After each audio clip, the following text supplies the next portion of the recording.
So next up, what I'm going to do is I want to talk about Wyvern 13 and the hunts in general, because this is important about talking about gear. And the reason I want to talk about this is because I feel like there's some stigma that's passed around from the elitist players, and I want to kind of correct some of that from my experience. So everyone says grind Wyvern, grind Wyvern, grind Wyvern, grind Wyvern. Why? It's because you're after the speed and the crit rate set. Hit sets, depending on the unit, depending on where you're at, depending on how it rolls, that may or may not be good. It can be good for certain players because some characters just don't need sets other than speed, and maybe it rolls really high speed roll on a hit set. Great, somebody can steal that piece, and there are a few characters that you're just after the maximum amount of speed you can get on them. So Wyvern's the most important because you're going to be rolling the most amount of Wyvern gear. You have Golem, which drops the attack, the health, and the defense set. Now, there's a big stigma around this about people saying because attack, HP, and defense aren't that well used in a lot of content, and there's not a lot that scales well with it. Don't feel bad if you want to go in and say you have a piece that was given to you for free, a healer piece that rolls pretty much all crit chance, and you want to get a piece that actually rolls effect resistance, health, defense, things that you want a tank to roll, not crit chance because you can't crit a heal here. Now, here's the worst thing. To future me, if this ever happens, we should have kept it. But, if they ever make where healers can crit their heal, okay, then maybe that was probably the worst decision of my life, getting rid of a piece like that. But it's okay. I did this with my Sigrid. I came in here, I farmed it up, I got a couple really good 90 pieces for attack. I still actually believe I want to go build a better Montmorency for me. So I may go farm some HP sets out of this. It's just me. Banshee is a pain in the butt, but it's farmable. I'm going to do it next hunt buff. I'm going to build a normal auto team and beat her. So I can actually get the credit. I was so focused on, I have Biken, she's leveled up, the gear was really good. I'm just short from being able to do the Banshee one-shot team. I'm really close to doing it. But Banshee drops the resist, destruction, lifesteal, and counter sets. There's a lot of good in here, all right? So this is a hunt that you will be spending time farming. So there are two different ways you can look at it. You can look at it as you're farming Banshee to farm Azimanak, or you're farming Azimanak to farm Banshee. And I'll explain that in a minute. But out of here, the resist sets are great for Soul Weavers. The destruction sets are great for if you're wanting absolute pure raw damage. It's a crit damage set. Lifesteal is great for PvP or high damage dealers. That's got to be rolled a lot better. Keep in mind, because you got to really roll the attack stats into this. So it's going to be a lot harder. So lifesteal is used for big damage dealers so that when they get down low, you can basically heal them back up. Counter sets basically gives you a chance to counter when hit. So you get to attack back. Again, mostly PvP used set. So you'll be spending a lot of time here in Banshee after Wyvern. You're constantly going to be farming Wyvern, but you kind of got to go around and put your foot into some of these at some point to start getting pieces. But the general focus for new players is Wyvern. And hopefully you'll see why I say Wyvern's the most important. Next up we're going to talk about is Azimanak. Azimanak is here for the immunity and the rage set. Now, just a minute ago I said you're either farming Banshee to farm Azimanak or you're farming Azimanak to farm Banshee. The reason being is because of the rage set. So there's a lot of builds that revolve around one-shot teams that use rage. Now, one-shot teams, go ahead and erase most of this from your mind because you shouldn't be focusing about it in the beginning, but I'm telling you it exists so that you know why you may progress to certain points. The rage set will allow a debuffed unit to deal more damage. These have to be built really well for it to work, but there's a few characters that are in the game that can one-shot these hunt bosses if you line it up right.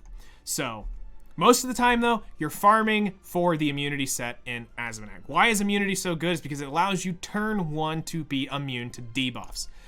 In a meta like today with units that can come in and turn one you, if they're fast enough, they can, the one that I'm thinking of off the top of my head, if I can get to the journal where I'm actually trying to go, is a limited blue unit called Fairy Tale Tenebria.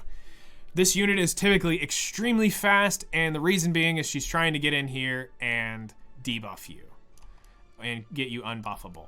It's pretty nasty. So you're trying to get in, you're trying to basically prevent being debuffed instantly by any fast opener. So immunity is a great set. So you'll typically be going around trying to farm one or the other. Now, what I'm going to do is we're going to continue talking. I'm going to run one Wyvern run. Hopefully this goes through. I may get 15%ed. Hopefully for the sake of the video, we don't. I would hate to have that happen, but it does happen. So I should probably explain this now so you don't rage and want to pull your hair out later. So the devs have openly admitted they are not going to remove the innate 15%. Meaning there is a 15% resistance baked into the game that even if you have 100% or 115% effectiveness, you will still have a 15% chance to fail said debuff in the game. Or buff, or well, yeah, to do the debuff.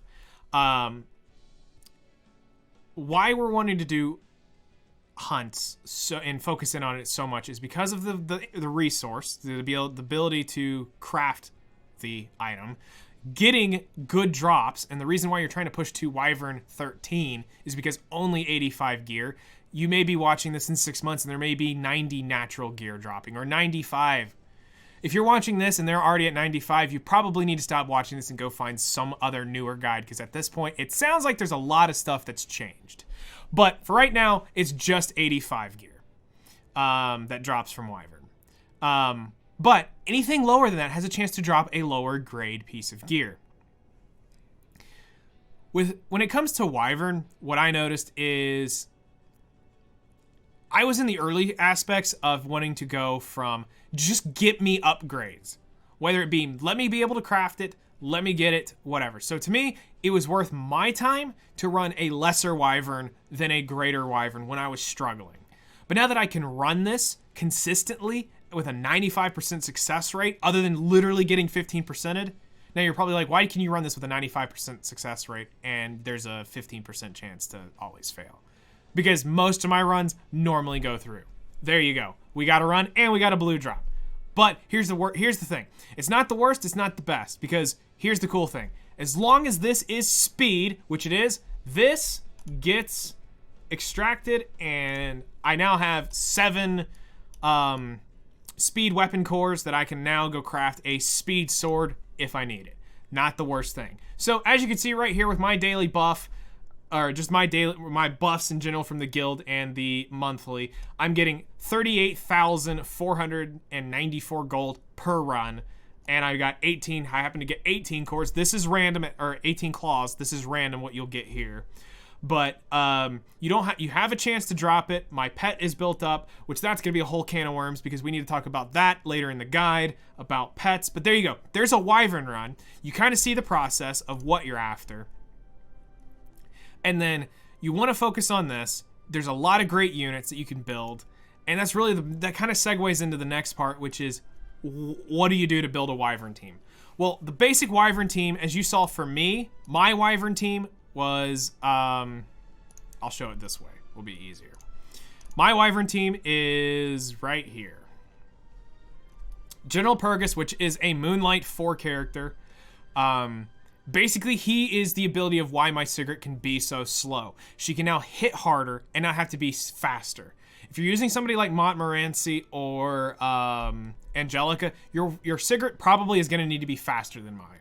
But if you happen to get lucky and you pull the General Purgus, level him up immediately. He is probably the best Wyvern tank in the game. He's also a fantastic PvP player, or PvP unit, but you have to have them built completely different. It's a whole other can of worms. Okay, next up is my primary bleed debuffer, which is Clarissa. So in the reroll guide, I said if you happen to get lucky, get her. She is one of the best, and I told early on, said get her bleed exclusive equipment. Mine's been rolled. I know. I didn't care. I'm just like, I'm happy to have the bleed EE that allows her to, every time she S1s, to apply a bleed, as long as it doesn't get resisted. So Clarissa, I also am using the Junkyard Dog, which this is a collab artifact. Don't expect to start with this. So if you happen to saw Flames burn effect being applied. It's from this. None of my characters apply burns. My main defense breaker, also I hate to say it, probably my main damage dealer is Luluka. And she's there for the defense break and the ability to dual attack off of her, from her exclusive equipment. Which is really, so she has a 35% chance to dual attack off of her S1. And this is where a lot of that damage comes from, is she can draw herself in and dual attack, which her dual attacks do a lot of damage to this. So between these two, they have my defense break on lockdown. I very rarely ever miss it. If I miss it, the good news is between Clarissa, Clarissa, Sigrid, and between Clarissa and Sigrid, I have debuffs up, so that one of them will just need to be they'll hit either their S3 or either one of these will grab their S3, or she'll dual attack and get in the defense break again, and I'm back into set. I've beat it without defense breaks right at the end, but overall, basically, this team's comprised to do this. Now, what would be another team that you could use? So instead of General Purgus, Angelic Montmorency is a great tank for it. You'll probably have to have her built up with a lot of effective resistance because you don't want her being pushed back from the Wyvern. If we go, actually, let's just do this just to make it easier. Blue units. The next good unit, you could probably nowadays with Flawn's buffs, if you happen to randomly pull her out of a daily, you could probably use Flawn. I've heard of people using Crow. We mentioned Furious, Alexa before. I was even able to get Dizzy in there to beat Wyvern 13. My first time was with Dizzy. I kept the thing debuffed so much that it was allowing Montmorency to not get take as much damage, but not recommended. Dizzy is a collab unit, by the way, so you're probably not going to have access to her for a year. And then we go down. Karan is not a bad unit if you happen to pull her early on. She's a good defense breaker. She's part of the Banshee one-shot team. Rose could be used as a tank, but honestly, if you're going for tanks, because she's given now, Angelica, basically you can run Angelica, Furious, and Alexa with Sigrid in the back. If you don't happen to have Sigrid and you didn't go that route, I hear a lot of people talk about Misty Chain. The normal Terranor Guard is somewhere around in here. I don't know where he's at. There he is. The normal Terranor Guard can be used. You can make other teams work, but the bread and butter team revolves around Sigrid, or also the coming for us right now, the future SSB rerun, Seaside Bologna. She can be used as well in replace of Sigrid later on. So that's why I say Wyvern should be your focus. It's going to be a downside because you're going to see a lot of green units in like Guild Wars if you join a guild. So your really built units are probably going to be blue for a while. But that's fine. It's okay. It's part of the process. Getting a good, stable Wyvern team is huge quality of life for any player out there.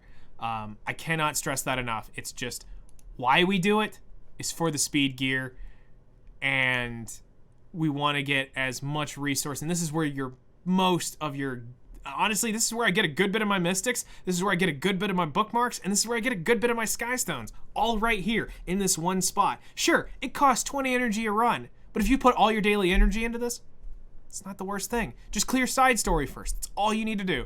Clear side story, get that over with in the early part of it being released, and then come put all your energy in here, and you're fine. I still recommend farming and all that stuff because you got to build up, but still. That's why we talk about Wyvern. That's why it's so important, and those are the Wyvern teams. Let's move on to the next section.